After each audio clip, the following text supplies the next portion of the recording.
All right, let's talk about something we all deal with every single day: food, focus, and those intense cravings that seem to have a mind of their own. We're going to dive into the science of how what you eat literally shapes how your brain works and what it wants.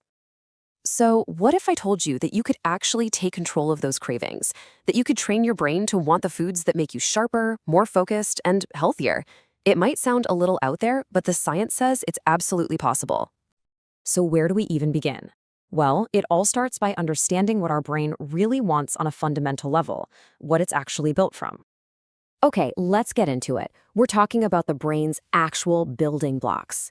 These are the essential compounds it needs for top-notch cognitive performance. Before we can even think about fuel, we have to talk about what the brain itself is made of. We're going to break it down into four key compounds for brain health. Think of these as the absolute VIPs: essential fatty acids, choline, creatine, and anthocyanins. All right, first up, essential fatty acids, or EPAs. Now, this is super important to get. We are not talking about storage fat here. This is structural fat. It's literally the stuff that makes up the walls, the membranes of your brain cells. And that's a huge deal because the quality of those walls determines how well your brain's electrical signals can fire. And here's the great news. Getting these critical fats isn't that hard. You can find them in things like fish, of course, but also in plant-based options like chia seeds, walnuts, and even soybeans. The goal is just to make them a regular part of what you eat. Okay, number two is choline. I love this one. Think of it as the raw material for your brain's own highlighter pen. It helps make a chemical called acetylcholine, which is literally what lets you zero in and focus on something specific. So yeah, if you want better concentration, you need enough choline. So where do you find it? Well, egg yolks are probably the single richest source out there, hands down. But you can also get choline from potatoes, various nuts and seeds, and whole grains. Next, let's talk about creatine. And I know what you might be thinking. Isn't that for bodybuilders? Well, yes, but your brain loves it too. It can use creatine as a direct source of alternative fuel, especially for the parts of your brain that handle things like mood and motivation. You'll find creatine in meat and fish, for sure, but here's the thing. To get to that 5 grams a day dose where you really start to see the cognitive benefits, well, a lot of people find it's just easier to supplement. It's pretty tough to get that much from food alone. And last but not least on our list of building blocks, anthocyanins. These are basically the awesome compounds that give dark berries that deep purple and blue color. And the science is super clear on this. They are great for your brain, probably because they help fight off inflammation. And this one's the easy and delicious part, right? We're talking blueberries, blackberries, black currants. You get the idea. Any of those dark, purplish, thin-skinned berries are just loaded with this stuff. Okay, so we've covered the building blocks, but now for the really fascinating part, cravings. Why do we want the things we want? It goes way, way deeper than just taste. There's some secret science at play here. It turns out there are really three main signals driving your food choices. The first one is obvious: taste, what's happening on your tongue. But then there are two others that happen behind the scenes: a secret signal from your gut and what your brain has learned to expect from certain foods over time. And this is where it gets really wild. Your gut, it has a direct subconscious line straight to your brain.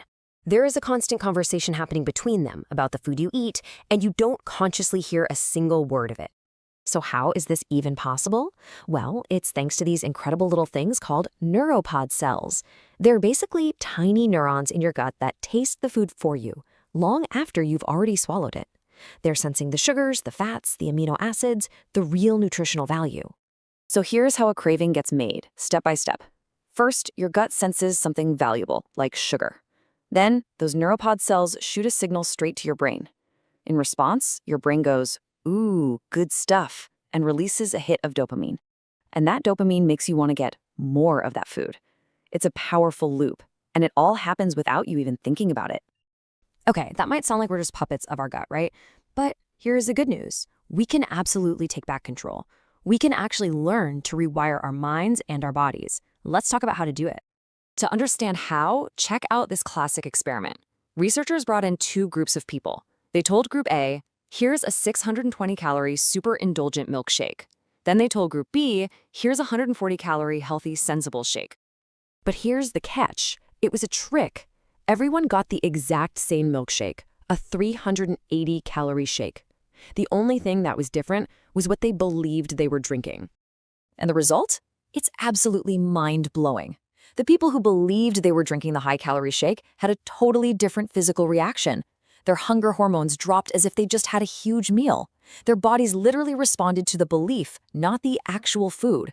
Your mindset can change your physiology. So what does this mean for us? It means you can actually learn to love healthy food.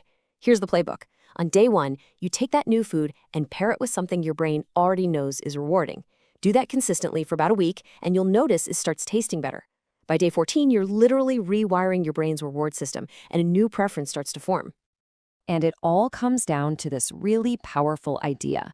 What we do regularly becomes reinforcing in and of itself.